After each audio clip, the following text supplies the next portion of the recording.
Captain Quan Day stood on the observation deck of the Coalition flagship, watching the stars stretch across the viewport. He had been serving as Earth's liaison officer for 3 years now, and every day felt the same. The aliens were polite, respectful even, but they never truly listened to him when it mattered. The bridge door hissed open behind him. Dr. Hannah Yun walked in, her face tight with worry. She carried a data pad that glowed with urgent red markers. "Have you seen the latest reports from the front?" she asked without greeting. Quan turned to face her. "The Threxian advance? It's worse than an advance. It's a slaughter." Hannah pulled up holographic displays between them. Star systems blinked red one after another. "They've taken 12 Coalition worlds in 2 months. Our forces can't stop them." Quan studied the tactical data. The numbers didn't make sense. The Coalition had superior technology, more ships, and defensive positions. Yet they kept losing. "I don't understand," he said. "We have every advantage." "No," Hannah corrected him. "They have every advantage we measure. But the Threxians fight differently. They don't follow the rules. The rules—" Quan had learned about them during his first week with the Coalition. Warfare among the galactic species was a formalized affair. Battles happened at predetermined locations. Surrender was always accepted. Civilians were never targeted. Casualties were minimized through honor duels and ceremonial combat. The Threxians ignored all of it. Massive shape materialized on the view screen ahead. The Coalition Council Chamber, a station the size of a small moon. Ambassador Tae-Sung had summoned Quan to attend today's emergency session. Inside the vast circular chamber, representatives from 40 species gathered. High Chancellor Vex, a towering reptilian with scales that shimmered like oil, stood at the center podium. His voice boomed through translation devices. "The Threxian Empire has rejected our surrender terms," Vex announced. "They demand complete submission of all Coalition worlds." Shocked murmurs rippled through the assembly. In 10,000 years of Coalition history, no conflict had ever escalated to total war. "We must increase defensive forces," suggested a crystalline delegate from the luminary species. "We need better shields," offered an aquatic representative. "Perhaps a formal challenge to their emperor?" proposed another. Juan watched Ambassador Tae-Sung sitting in the human delegation section. The older man's jaw was clenched, his hands gripping the armrests of his chair. Quan knew that look. He had seen it before. High Chancellor Vex's eyes swept the chamber. "We welcome suggestions from all member species. Earth's representative, do your people have any technological contributions?" Tae-Sung stood slowly. "We have medical personnel ready to deploy. Our doctors are among the best in the Coalition." Yes, of course," Vex said dismissively. "Your medical knowledge is appreciated. Engineers as well, I presume? We can provide those too." "Excellent. The Coalition is grateful for humanity's support in these specialized roles." Quan felt his stomach tighten. Specialized roles. That's all Earth had been allowed for 30 years. Humans were seen as clever with technology, skilled at healing, talented at diplomacy, but never as warriors. He remembered the first time he had suggested Earth contribute military forces. The alien commanders had laughed. Not cruelly, but with genuine amusement. The idea of humans in combat seemed ridiculous to them. Humanity had joined the Coalition during a peaceful era. The aliens had never seen Earth's history.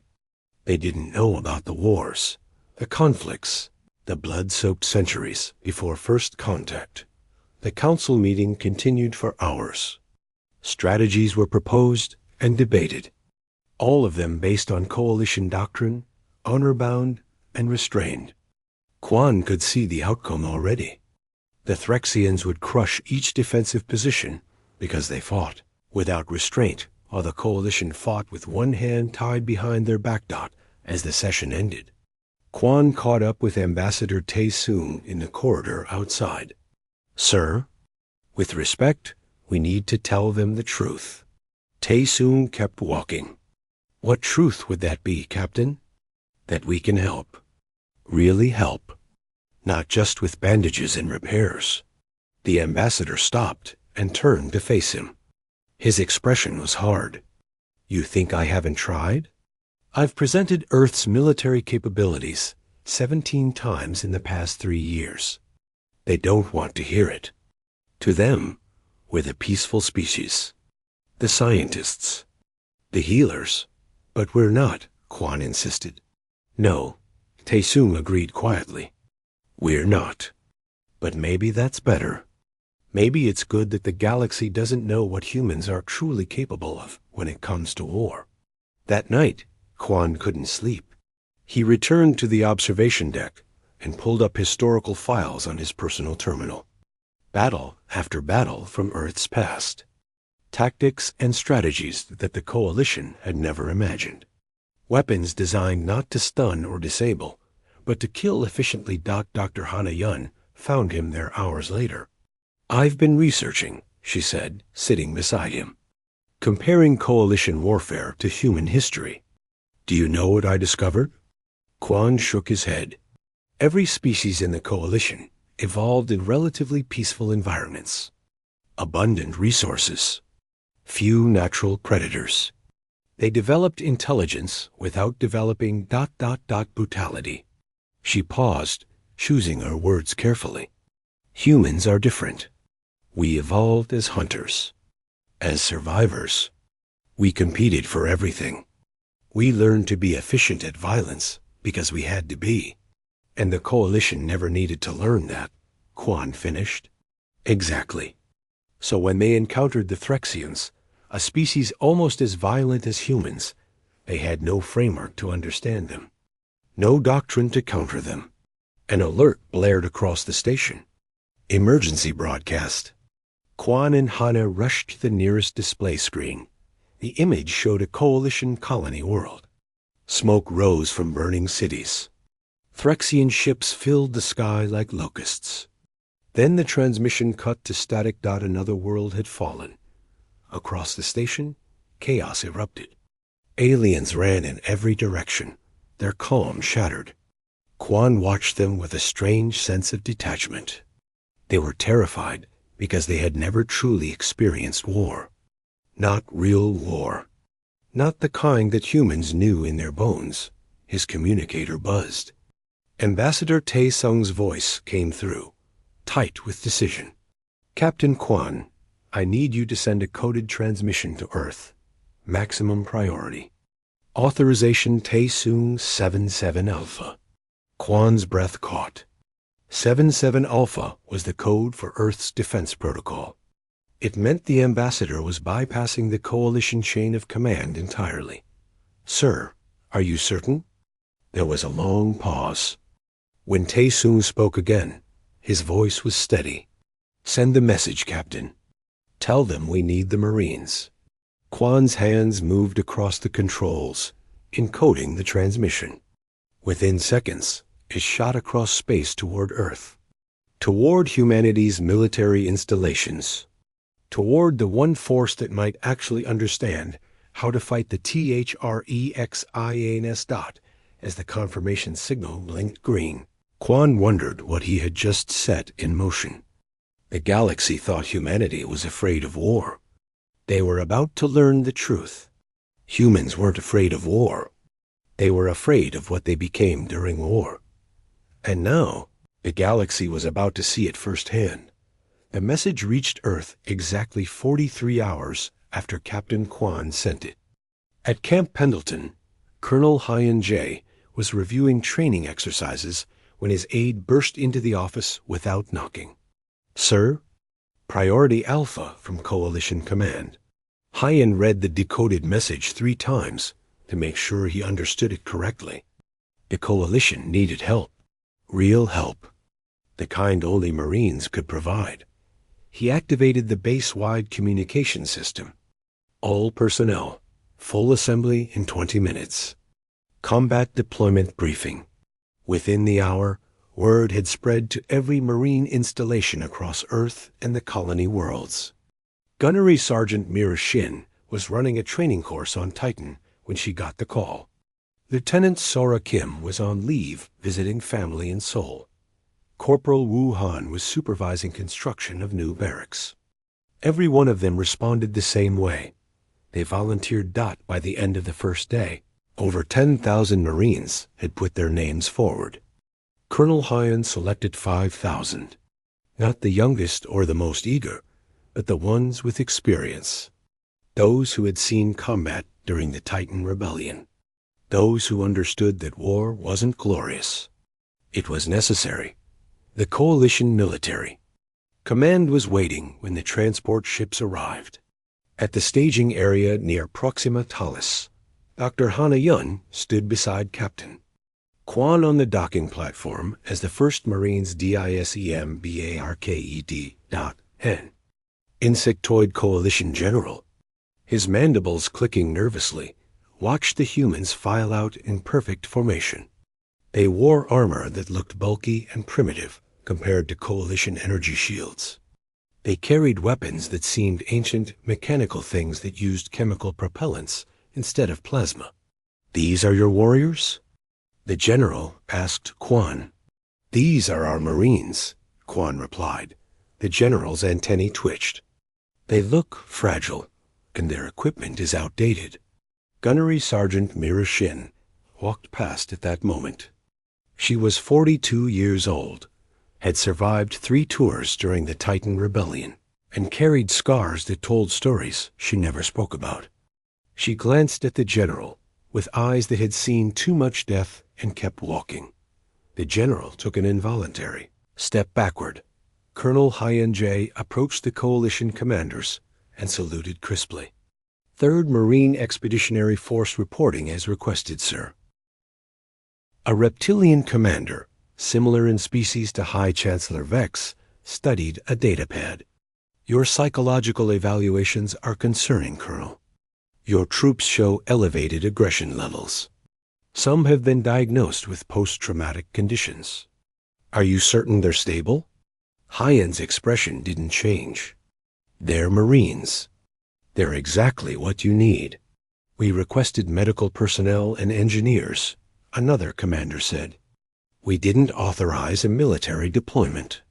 Ambassador Tae-sung authorized it under Earth's Defense Treaty obligations." The commanders exchanged glances. They clearly weren't happy, but Earth was a coalition member with full rights. They couldn't refuse without causing a diplomatic incident. "Very well," the reptilian commander said reluctantly. "We'll assign your troops to rear security positions. Keep them away from the front lines until we've assessed their capabilities." Lieutenant Sora Kim was briefing her platoon when she heard that decision. She had been an Olympic athlete before joining the Marines, fast and strong, even by human standards. Her troops trusted her because she never asked them to do anything she wouldn't do herself. "Rear security," she told them. "They want us guarding supply depots." Private First Class Young, the youngest member of her platoon, frowned. "We came all this way to guard boxes?" "We go where we're ordered," Sora said firmly. But she understood his frustration.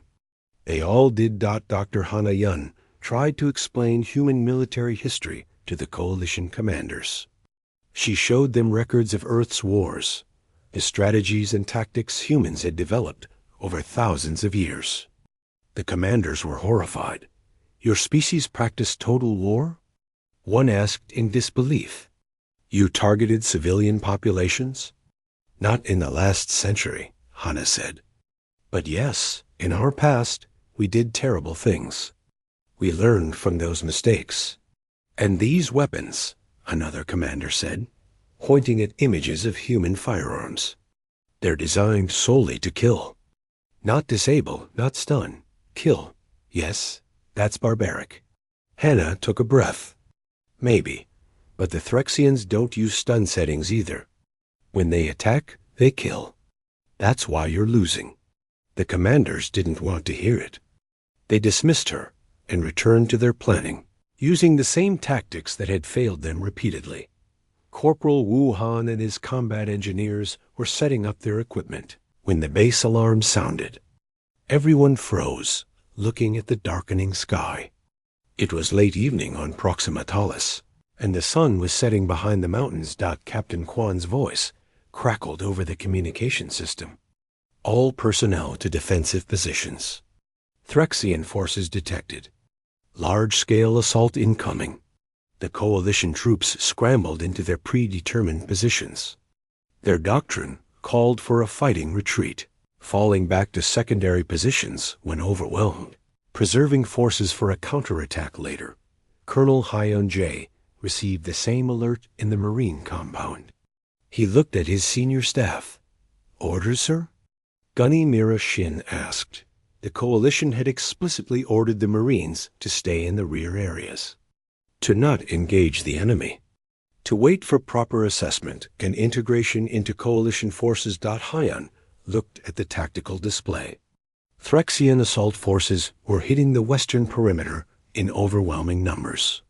Coalition troops were already falling back, abandoning their positions. "Saddle up," he said quietly. "We're going to the line." "Sir, we weren't authorized." "I don't care about authorization. There are people dying out there. Marines don't sit on their hands while people die." Within minutes, the Marines were moving. They deployed in the darkness with practiced efficiency.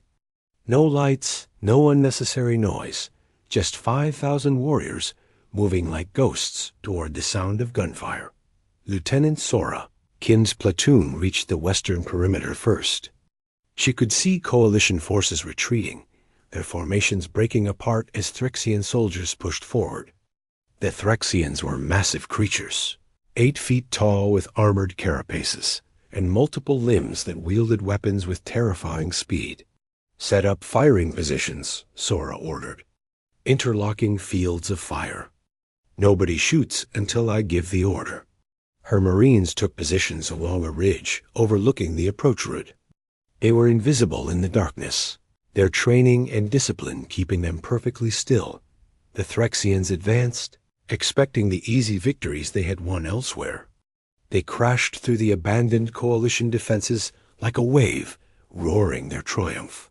"Now," Sora said calmly into her communicator, the night exploded with gunfire. Tracer rounds lit up the darkness. The distinctive crack of human rifles echoed across the battlefield. Threxians fell by the dozens, their advance shattering against the Marine positions. In the Coalition Command Center, commanders watched in shock as their displays showed something they had never seen before. The human positions weren't retreating. They were holding. More than holding, they were decimating the Threxian assault. "What are they doing?" The reptilian commander whispered. "Fighting," Captain Kwan said simply. Corporal Wu Han's engineers had turned the approach routes into death traps. Improvised explosives detonated beneath Threxian formations. Claymore mines shredded their ranks. Every meter of ground cost the attackers dearly. Gunny Mira Shin held a choke point with just 15 Marines. Wave after wave of Threxians tried to break through. She stood behind a heavy machine gun, her face expressionless as she cut them down. "Reloading!" she shouted. A younger Marine immediately took her place, maintaining the wall of fire. They worked like a machine, efficient and deadly. Private Yong lay on a rooftop 800 meters from the fighting. Through his scope, he could see Threxian officers directing their troops. He exhaled slowly and squeezed the trigger. One officer fell, then another, then another. The Threxian formations began to falter without leadership. As dawn broke over Proxima Thales, the Threxian assault had completely stopped. Their forces were retreating, leaving thousands of dead behind. For the first time since the war began, they had been defeated. The coalition counted their casualties. 47% of their defending forces were wounded or killed. They had expected total annihilation. The Marine casualties were 8% wounded. 0 deaths. Colonel High J stood in the command center, covered in dust and smoke. High Chancellor Vex himself had arrived to see what had happened. "You disobeyed orders." Vex said, "Yes, sir." "You deployed your forces without authorization." "Yes, sir." Vex looked at the battlefield displays, at the hundreds of Threxian bodies, at the intact defensive positions the Marines still held. "I want to understand how you did this," Vex said quietly. Hyon met his gaze. "Then come to the front lines, Chancellor. We're not done yet." High Chancellor Vex did something no coalition leader had done in generations. He went to the front lines. Colonel High J walked beside him through the Marine defensive positions. The smell of gunpowder still hung in the air. Marines worked quietly, reinforcing positions, checking weapons, tending to wounded. They moved with purpose, no wasted motion. "Your troops don't celebrate their victory," Vex observed. "It wasn't a victory," Hyon replied. "It was a fight. The war isn't over."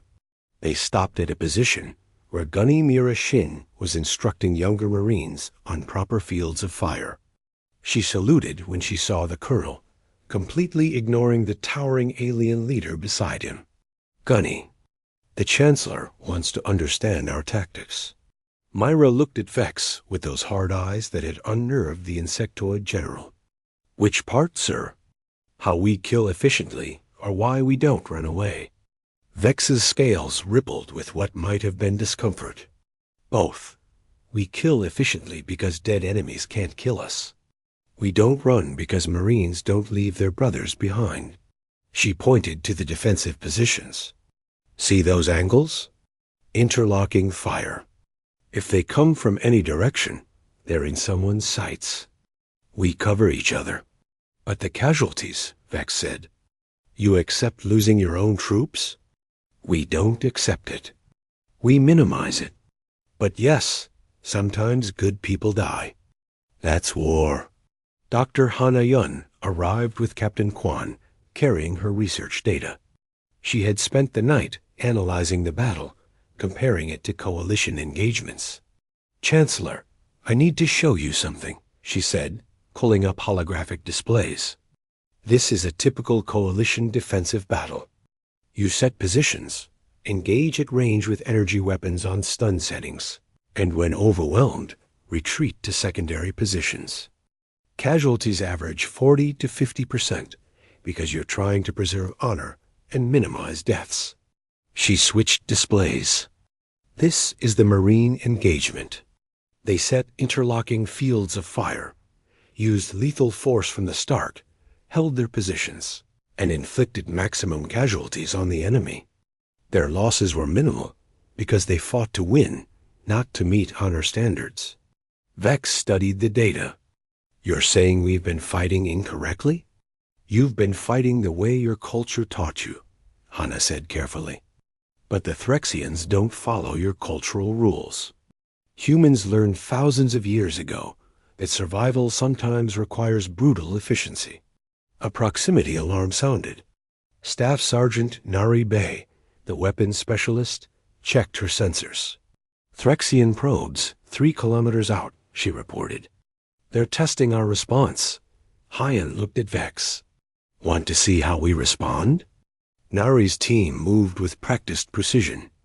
They set up mortar positions, calculated trajectories, and waited.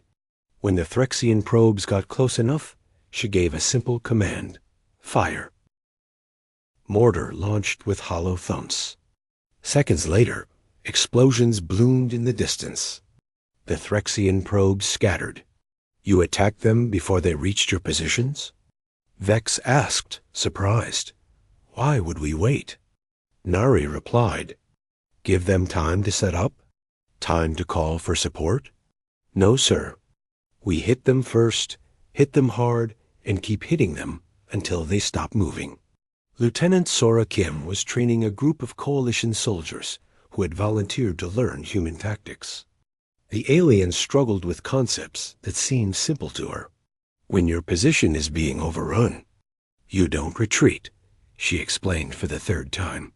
"But we'll be killed," a crystalline soldier protested. "Maybe, but if you retreat, the enemy takes the position and kills more of your friends later. If you hold, you might stop them, or at least slow them enough for reinforcements. Sometimes the best choice is still terrible." The crystalline soldier looked horrified. Sora understood. These beings had never developed the mental framework for acceptable losses. In their culture, every life was precious beyond measure. It was beautiful in a way. It was also a fatal weakness. Corman's son Lai, a Navy medic attached to the Marine unit, worked in the medical bay. He treated both human and alien wounded without distinction. Coalition medical personnel watched him with curiosity. "You use such primitive techniques," one observed. "Direct tissue manipulation, chemical treatments. Why not cellular regeneration?" Sun looked up from bandaging a Marine's arm. "Because this works, it's fast, and I can do it under fire if needed. Your regeneration tech is amazing in a hospital. In combat, I need simple and effective." The alien medic seemed ready to argue, but then alarms blared again. This time it wasn't a probe. It was a full assault. Thousands of Threxians emerged from the forests, supported by armored vehicles and air support. The Coalition's remaining forces immediately began falling back to secondary positions. The Marines didn't move. Colonel Hyan stood in the command bunker, watching tactical displays. Major Rena Park, his intelligence officer, fed him constant updates. Enemy strength estimated at 15,000 ground troops, 40 armored units, air superiority. Our forces? 3,000 Marines combat effective at the front. Coalition forces retreating as per their doctrine. Hyan made his decision. All units hold the line. Fire at will. Make every shot count. Across the defensive perimeter, Marines opened fire. The sound was deafening.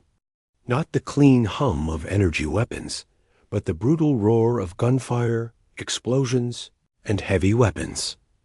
Corporal Wu Han's engineers had spent the previous night preparing. The battlefield erupted with mines, improvised explosives, and traps. Threxian vehicles detonated, flipped, or became trapped in kill zones. Private Young worked methodically from his sniper position. Enemy officers, communications specialists, vehicle commanders. Each shot removed a piece of the Threxian command structure. They started making mistakes. Gunny Myra Shin's position took the heaviest assault. Waves of Threxians crashed against her 15 Marines.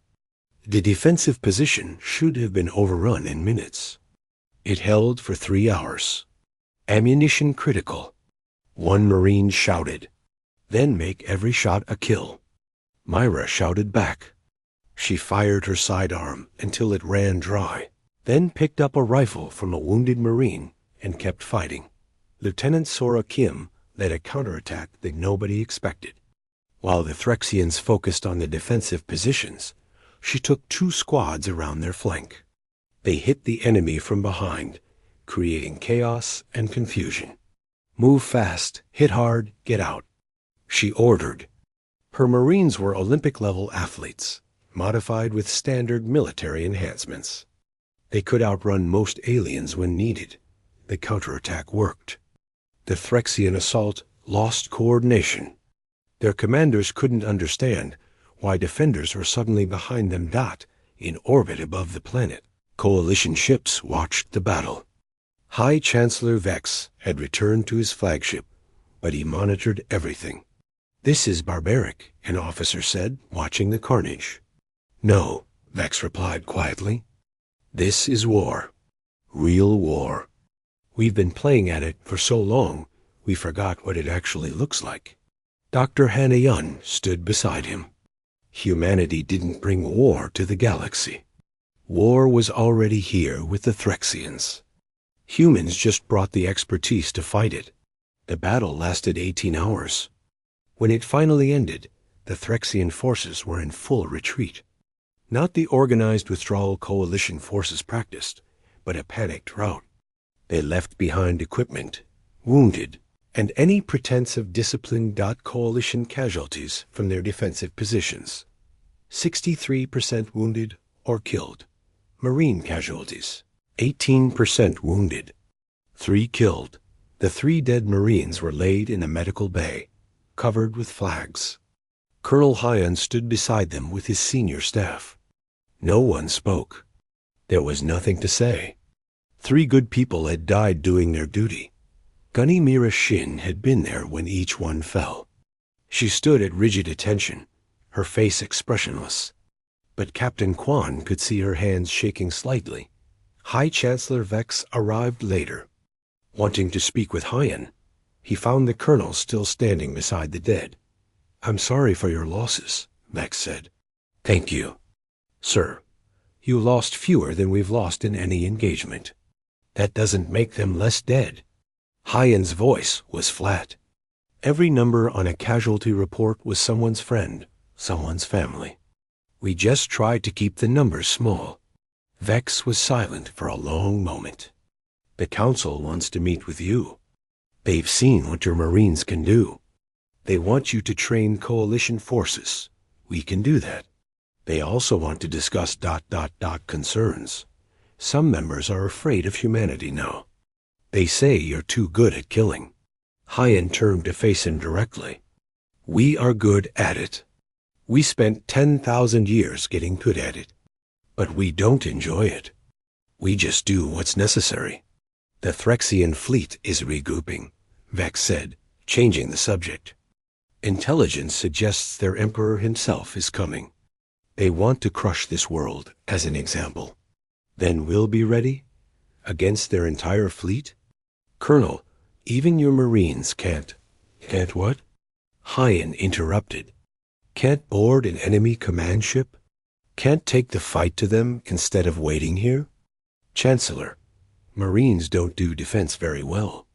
We're much better at attack." Vex's eyes widened. "You want to assault their flagship?" "I want to end this war.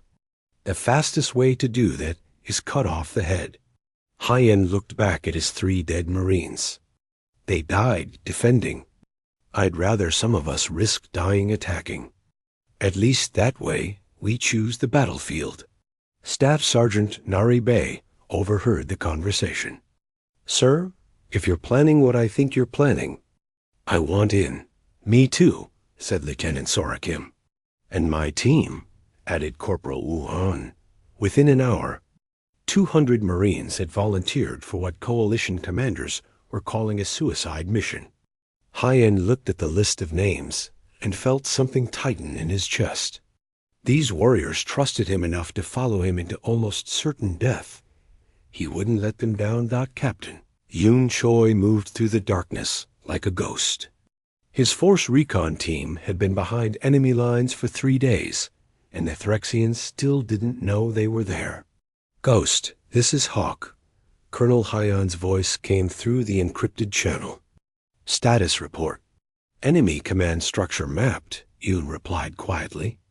"Emperor's flagship is the big one in the center. Heavy guard, but I've identified weak points in their boarding defense. Can it be done?"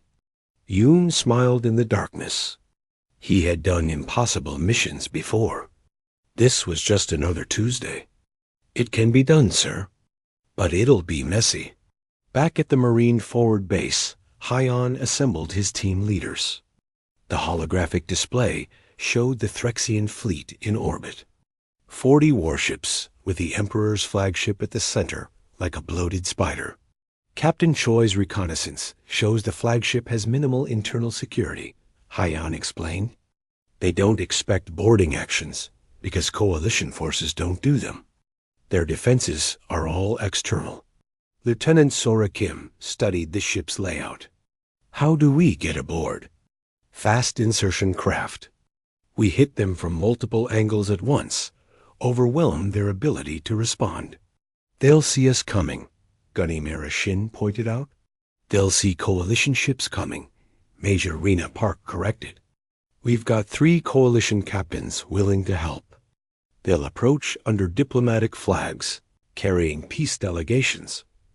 By the time the Threxians realize what's happening, we'll be inside.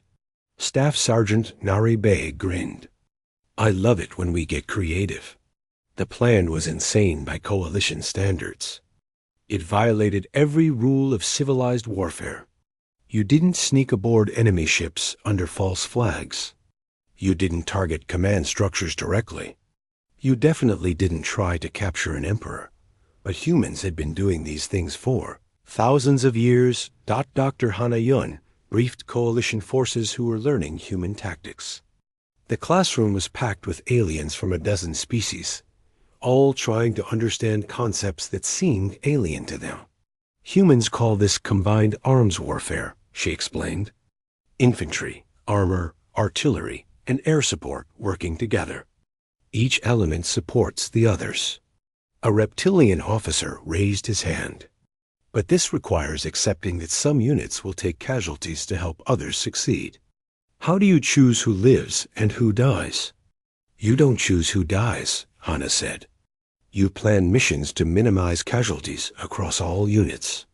Sometimes that means one unit takes more risk, but they know the others are supporting them. It's about trust. Sergeant Jun Kong demonstrated with actual tanks. Coalition forces had armored vehicles, but they used them as mobile bunkers. Jun showed them how to use armor aggressively, punching through enemy lines, creating chaos, allowing infantry to exploit the breakthroughs. You're teaching them to be reckless, a coalition general complained to Colonel Hyan. I'm teaching them to win, Hyan replied. There's a difference between reckless and aggressive. Reckless is stupid. Aggressive is calculated risk. Lance Corporal Haiwan worked with coalition communication specialists, teaching them about information warfare. You don't just talk to your own forces. You jam enemy communications. You spread false information.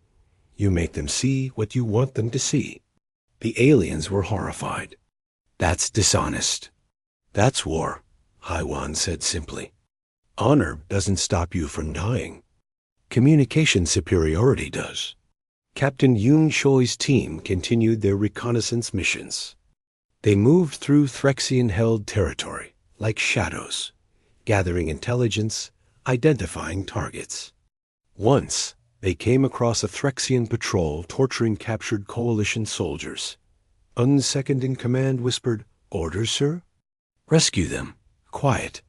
6 Threxians died in 12 seconds, their throats cut before they could raise an alarm. The coalition soldiers stared at the humans in shock. "Can you walk?" Yoon asked. They nodded, too stunned to speak. "Then follow us." Quickly. The rescued soldiers later told stories about human ghosts who killed without sound and disappeared into the night. The stories spread. The Threxians started getting nervous in the dark. Above the planet, the Threxian fleet tightened its formation. The Emperor's flagship, Dominion of Pain, sat at the center like a fortress. It was 3 kilometers long, armored with the best technology the Threxians possessed, and crewed by the Emperor's personal guard. Inside, Emperor Thrak himself prepared for the final assault on the planet below. He was massive, even for a Threxian, covered in ceremonial scars that told of 1,000 victories. He had never been defeated. "The coalition forces are broken," his advisor reported. "One more assault will finish them." "And these humans?" Thrak asked. "The ones who keep winning?" "Barely 5,000 troops. They fight well, but they're outnumbered. They will fall like the others." Thrak wasn't so sure. He had reviewed the battle reports. These humans fought differently. They were efficient, brutal, and apparently fearless. It reminded him of his own people in the old days, before the Threxians had grown soft with easy victories. "I want to meet them in battle personally," Thrak decided. "I will lead the next assault." His advisors were shocked. The Emperor didn't risk himself in combat. But Thrak was curious. He wanted to test these humans himself. On the planet below, Colonel Hyan received intelligence about the Emperor's decision. "He's coming down here?" Gunny Myra Shin asked. "Apparently we've hurt his pride," Hyan said. "He wants to prove Threxians are superior warriors. Works for us. Easier to capture him on the ground than in orbit."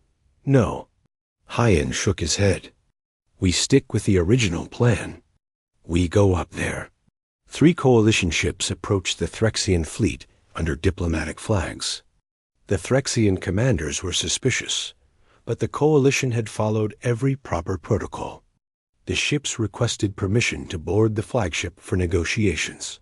Emperor Thrak approved it, amused. Let them come and beg for mercy. The ships docked. The airlocks opened. Coalition diplomats in formal robes stepped out, carrying datapads and peace proposals. Behind them, hidden in cargo containers marked as diplomatic gifts, 200 Marines waited in absolute silence. Captain Yoon Choi counted down on his hand. 5, 4, 3, 2, 1. The cargo containers burst open. Marines poured out, moving with lethal precision. They had studied the ship's layout for days.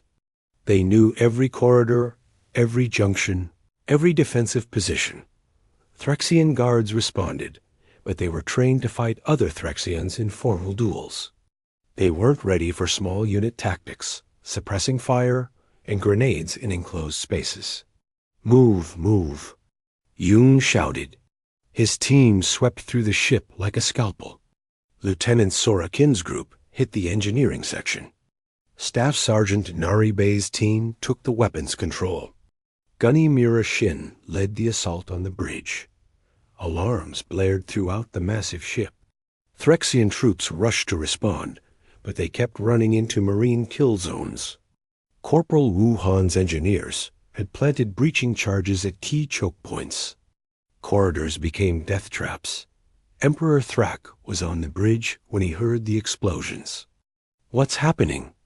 "We're being boarded." The humans. The bridge doors exploded inward. Smoke filled the room. Through it came Gunny Mira Shin and 15 Marines, weapons raised. "Nobody move," Myra shouted. Thrak's personal guards rushed forward. Marines fired. The guards fell. More guards came. More fell. Thrak watched in growing horror as his elite warriors died against these small, fragile-looking humans. He grabbed his own weapon, a massive blade that had killed 100 enemies in personal combat. He charged at Myra, roaring his battle cry. She shot him in the leg. Thrak crashed to the deck, shocked. In Threxian culture, you met a blade challenge with a blade. You didn't just shoot your opponent. "We don't do honor duels," Myra said, standing over him with a rifle pointed at his head. "We do winning." Colonel Hyan arrived on the bridge minutes later. He looked at the Emperor on the floor, at the dead guards, at his Marines holding perfect defensive positions.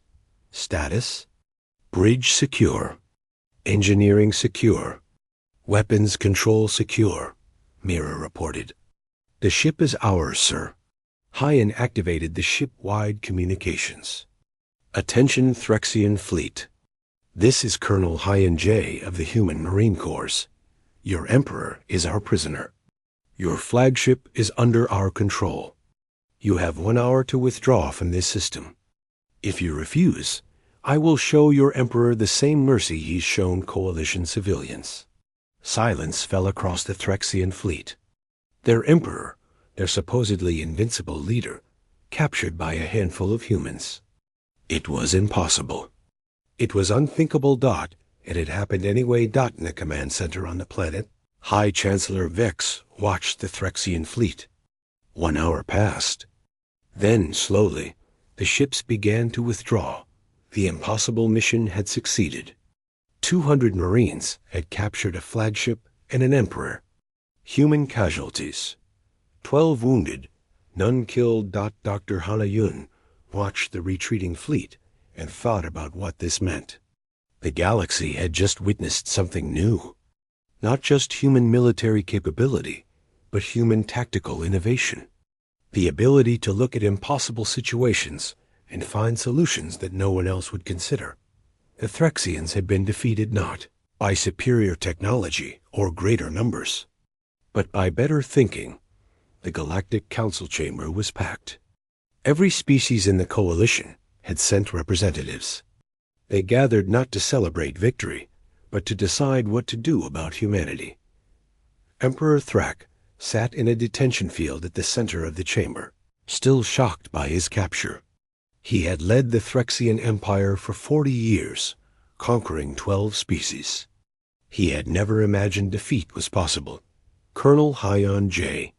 stood beside Captain Quan Day and Ambassador Tae Sung. The 3 humans faced the assembled alien powers who would decide Earth's fate. High Chancellor Vex began the proceedings. The Threxian invasion has been stopped. Their fleet has withdrawn. Their emperor is captured. This is due entirely to the actions of human military forces. Murmurs ran through the chamber, some grateful, some fearful. However, Vex continued, we must address serious concerns. Humanity has demonstrated military capabilities far beyond what we knew. Their methods, while effective, violate numerous coalition warfare conventions. A crystalline delegate stood. They used deception, attacking under false diplomatic flags. They targeted command structures directly. They employed weapons designed purely to kill. These are war crimes by our standards. Dr. Hanayun stepped forward. With respect, those standards almost got you exterminated. The Threxians don't follow your rules. Humans adapted to that reality. Adapted? An aquatic representative's voice bubbled through their translation device. You mean you revealed your true nature? We thought humans were peaceful. We were wrong. You're predators like the Threxians. Ambassador Tae Sung raised his hand, requesting to speak. Vex nodded permission. Yes, we're predators, Tae Sung said clearly. We evolved as hunters on a world that didn't make survival easy. We competed for resources, territory, survival itself. We developed intelligence because we needed it to stay alive. And yes, we learned to fight. We learned to fight very well. He paused, looking around the chamber. But we also learned something else. We learned when to stop fighting. Earth had thousands of wars, killed billions of our own species. Then we decided enough was enough. We built a peaceful civilization. We joined your coalition in good faith. Yet, when given the chance, you unleashed violence again, the crystalline delegate said. To protect you, Gunny Myra Shin spoke up, stepping forward without permission. Several coalition guards moved to intercept her, but Vex waved them off. Gunny, you don't have speaking privileges here. Then give me some, sir, because these people need to hear this. Mira looked around the chamber. You want to know why Marines fight the way we do? I'll tell you. It's because we remember. We remember Earth's wars. We remember what happens when good people stand by and let evil win. We remember the cost of peace bought with weakness. She pointed at Emperor Thrak. He would have killed all of you. Every species in this room. He told us so himself. His empire doesn't take prisoners, doesn't accept surrenders. They conquer and destroy. We stopped him because nobody else could. By becoming monsters yourselves, someone shouted from the assembly. No, Colonel Hyon said quietly, but his voice carried through the chamber. By being willing to do monstrous things when necessary.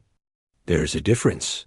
High Chancellor Vex studied the humans for a long moment. The Council has a decision to make. Some members believe humanity should be expelled from the coalition. You're too dangerous, too violent, too different from the rest of us. Captain Quan felt his heart sink. They had saved the coalition and were being punished for it. However, Vex continued, I disagree with that position. And I will tell you why. He activated a holographic display showing coalition military casualties over the past 50 years. Before the Threxian invasion, we had never lost a major conflict. We didn't need to. Our technology and numbers were sufficient. The Threxians changed that. Against them, we lost 70,000 personnel in 2 months. The numbers shifted. Then humans arrived. In 3 weeks of operations, coalition casualties in human-led or human-supported operations dropped by 83%. Human casualties in the same period, 47 wounded, 3 killed. The chamber was silent. The humans didn't cause violence, Vex said. They ended it. They're better at war than we are, yes. But they're also better at minimizing casualties, both their own and ours. They taught our forces tactics that save lives. Dr. Hanayun added her analysis. I've spent months studying this. Every species in the coalition evolved in relatively peaceful environments. You developed intelligence for cooperation, for building, for creating. Humans developed intelligence for survival in a hostile world. That's why you're better at science, art, philosophy. That's why they're better at warfare. So we should let them be our attack dogs? The aquatic representative asked bitterly. No, Taesung said firmly. You should recognize that the galaxy has different threats requiring different skills. You asked for our help. We gave it. Now you get to decide if that help is welcome or not. Emperor Thrak laughed suddenly, a harsh sound. Everyone turned to look at him. You fools, he said. You debate whether humans are too dangerous while I sit here, defeated by them. I'll tell you what I learned. Humans aren't like you. They're not like us either. They're something else. They can be scientists and warriors, healers and killers. They choose which they want to be. He looked at Colonel Hyan. I respect that. In Threxian culture, strength is everything. These humans have strength. Not just physical, but mental. They beat me by thinking better than I did. So what would you have us do? Vex asked the Emperor. Surrender? Completely. Unconditionally. Thrak's voice was steady. And ask them to teach us. The chamber erupted in shocked conversation. A conquered emperor asking to learn from his conquerors was unheard of. Colonel Hyan stepped forward. We'll accept your surrender, but not the way you think. He looked at the assembled council. If you want to work with humans, here's what we offer. We'll train coalition forces in human military tactics. We'll help you defend yourselves. But we won't be your mercenaries or your attack dogs. We'll be your partners. And in return? Vex asked. Respect. Recognition that humans have value beyond just fighting. We have scientists, artists, philosophers too. We're a complete civilization, not just a military force. Ambassador Taesung added, we're also proposing the formation of a galactic marine corps. Mixed species, trained in human tactics, but adapted for different physiologies. Humans will provide instructors, but every species can contribute troops. The debate lasted for hours. Some delegates argued passionately against allowing humans more influence. Others pointed out that the alternative was likely extinction when the next threat appeared. Finally, High Chancellor Vex called for a vote. The measure passed by a narrow margin. Humanity would remain in the coalition. The Galactic Marine Corps would be established. Human military knowledge would be shared with all member species. 5 years later, Captain Quan Day, now Admiral Quan, stood on the observation deck of the Coalition's new flagship. Through the viewport, he could see the training grounds on the moon below. Mixed-species marine units ran exercises. Human instructors working alongside alien recruits. Lieutenant Sora Kim had become a training commander, teaching aliens how to use their natural abilities in combat. Some species were faster than humans. Others were stronger. A few could survive in environments that would kill humans instantly. She showed them how to leverage those advantages. Gunny Mira Shin had retired from active combat, but served as an advisor to the Coalition Military Command. She had received the Coalition's highest honor, the Star of Valor. She kept it in a box and never talked about it. Colonel Hyun J., now General Hyun, commanded the Galactic Marine Corps' training facility on Mars. Thousands of recruits from 40 species learned human tactics adapted for their own abilities. The Corps had become the Coalition's primary defensive force. Dr. Hana Yun continued her research, now focusing on how different species could work together in military operations. Her work had become required reading at every Coalition military academy. Emperor Thrak, serving a life sentence, spent his time teaching Coalition strategists about Threxian tactics. He had requested to speak with General Hyun regularly, claiming to enjoy their conversations about military theory. Ambassador Tae Soong addressed the Galactic Council one last time before his retirement. 5 years ago, he discovered that humans are good at war. I know that frightens some of you. It should. It frightens us too. We know what we're capable of. We've seen what happens when violence becomes our only answer. He paused, looking around the chamber. But we've also learned something else. Being good at war doesn't mean loving war. It means understanding it well enough to end it quickly and completely. The Galactic Marine Corps hasn't started any conflicts. It's prevented 12 and ended 3. Human knowledge of warfare has made the Coalition safer. In the training grounds below, a young reptilian recruit struggled with a tactical problem. Her human instructor, Corporal Wu Han, now a training sergeant, showed her a different approach. "You're thinking like prey," he said. "You're trying to avoid the threat.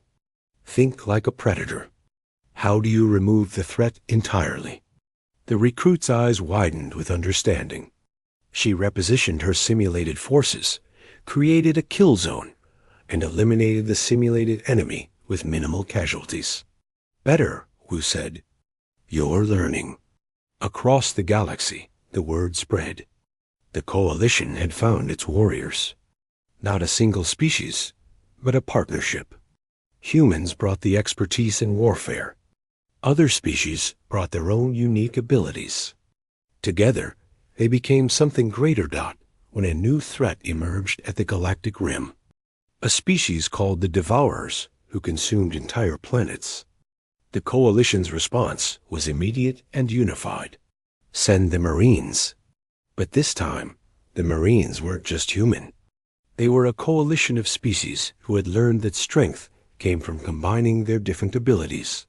Human tactical knowledge with Threxian ferocity, crystalline precision, and aquatic adaptability. General Hyun watched the deployment orders come through and smiled slightly. 5 years ago, the galaxy had been terrified of human warriors. Now they were grateful for them. Dr. Hana Yun's final journal entry, written from her retirement home on Earth, summarized it perfectly. We didn't bring war to the galaxy. We brought the evolution of war. The understanding that violence, while sometimes necessary, should be precise, limited, and directed only at those who threaten peace. We showed them that being good at war doesn't mean being warlike. It means being good enough at war that you rarely have to use it.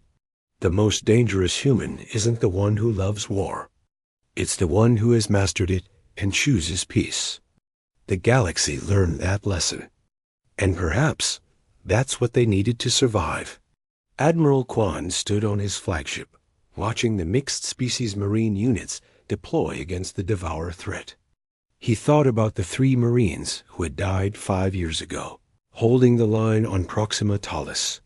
They had died so others could live. They had shown the galaxy what humanity really was. Not monsters.